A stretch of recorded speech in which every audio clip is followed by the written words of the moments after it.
Hello বন্ধুরা, তোমরা সবাই কেমন আছো? রোমাস কিচেনে তোমাদের প্রত্যেককে জানাই স্বাগতম। আজ আমি নিয়ে এসেছি বোয়াল মাছ দিয়ে আলু ফুলকপি দিয়ে হালকা পাতলা ঝোল।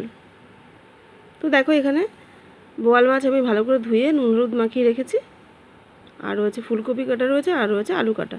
প্রথমে আগে ফুলকপিগুলোকে আমি নুন হলুদ দিয়ে ভালো করে ভেজে গোল্ডেন ব্রাউন করে তুলে রাখছি। ওই তেলের ওপর আমি মাছগুলোকে ভেজে নিচ্ছি। এবার তেলের ওপর দিয়ে দিয়েছি জিরে ফোড়ন, তারপর দিয়ে দিচ্ছি কেটে রাখা আলু আর টমেটোর টুকরোটা। ভালো মতো এটাকে গোল্ডেন ব্রাউন করে ভেজে নিয়েছি।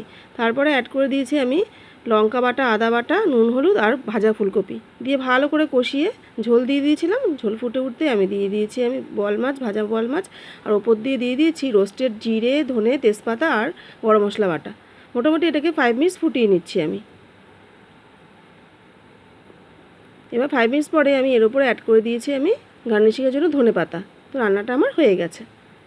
তৈরি হয়ে গেল আমার বোয়াল মাছের হালকা পাতলা ঝোল আলু ফুলকপি দিয়ে। তো সম্পূর্ণ রেসিপিটা তোমাদের কেমন লাগলো আমাকে কিন্তু কমেন্ট বক্সে অবশ্যই জানিও তোমরা।